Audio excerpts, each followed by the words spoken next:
दोस्तों, आज एक बार फिर हम आपके लिए एक नई हिंदी कहानी लेकर आए हैं इतिहास के पन्नों से। ये कहानी है माधवगढ़ के किले के बारे में। इसमें आप जानेंगे कि माधवगढ़ का नाम माधवगढ़ कैसे पड़ा। दोस्तों, कहानी शुरू करने से पहले आपसे एक रिक्वेस्ट है।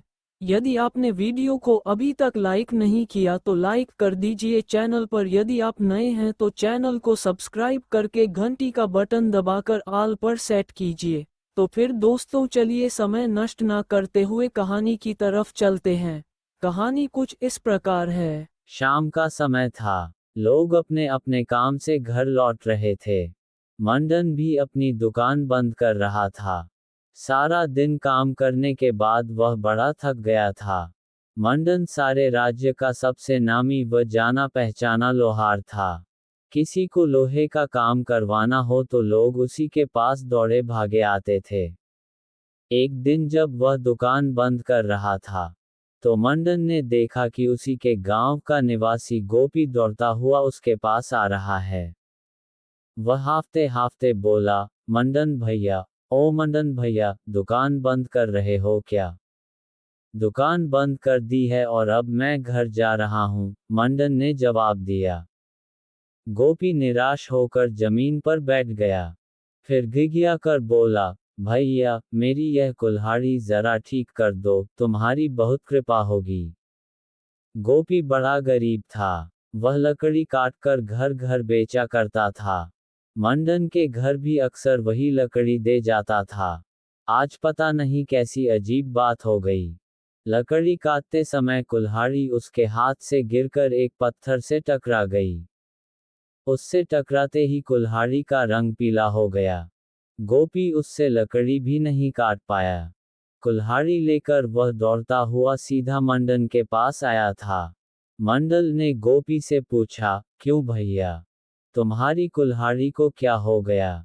कल ही तो मैंने तेज की थी।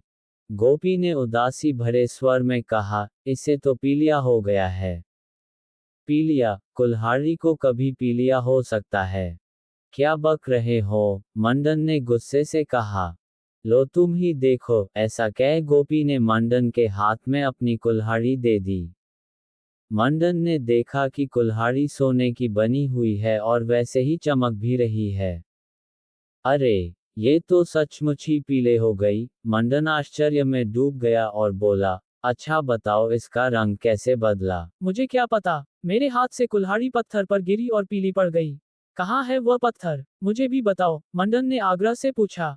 चलो मेरे साथ, अभी बताता हूँ। मगर मेरी कुल्हाड़ी का क्या होगा? गोपी ने पूछा। मैं तुम्हें एक नई कुल्हाड़ी दे दूंगा। चलो, अब मुझे वह जगह दिखा दो। गोपी मंडन को अपने साथ उसी जंगल में ले गया जहाँ कुल्हाड़ी पत्थर पर गिरी थी। उसने मंडन को वह पेड़ दिखा दिया। पेड़ के नीचे बहुत सारे पत्थर पड़े थे। मंडन ने भली प्रकार से उस जगह को पहचान लिया और घर लौट आया। घर लौटकर उसने गोपी को एक नई कुल्हाड़ी भी दे दी। गोपी खुशी खुशी घर लौट आया। अंधेरा होते ही मंडन फिर से जंगल में गया और एक एक पत्थर उठा उठाकर देखता रहा। अचानक एक पत्थर को छूते ही उसका चांदी का छल्ला पीला हो गया। उसने छल्ले को गौर से देखा। वह छल्ला सचमुच सोने का बन गया था। मंडन समझ गया कि हो ना हो यही पारस पत्थर है। इसी के स्पर्श से सभी धातु सोने की बन जाती हैं। उसने बड़ी सावधानी से पत्थर उठा लिया और घर लौट आया।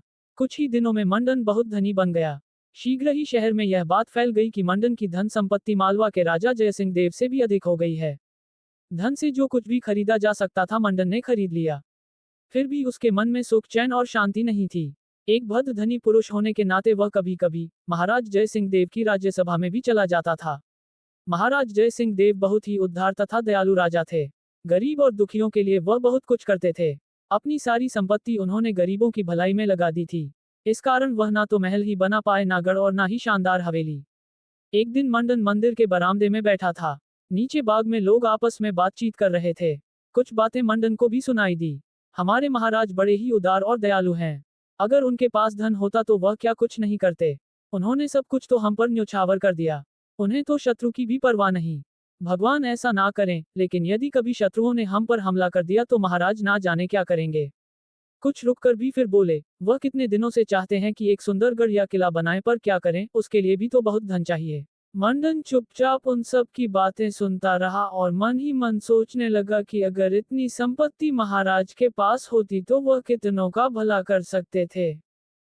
कितने वर्षों से यह पारस पत्थर मेरे पास है मगर इसे मैं तो केवल अपने स्वार्थ के लिए ही रखा। क्यों ना मैं इसे महाराज को दे दूं? वह तो न जाने कितने शुभ काम करेंगे।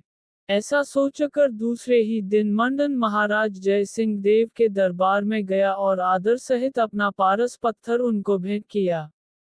महाराज जय सिंह देव ने पारस पत्थर द्वारा बहुत सारा धन जमा किया।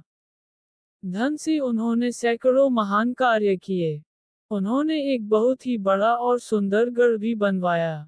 इस गढ़ का नाम उन्होंने रखा माधवगढ़।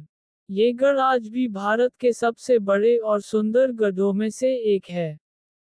इतिहास के अनुसार माधवगढ़ परमार वंश के जय सिंह देव राय का बनाया हुआ माना जाता है। आज सभी लोग इसे मांडू के नाम से जानते हैं। आज भी मांडू निवासी गोपी और मंडन की कहानी बड़े चाव से सुनते हैं। दोस्तों इसी तरह की नई नई कहानियाँ पढ़ने एवं सुनने के लिए वीडियो को लाइक करें एवं चैनल को सब्सक्राइब करें।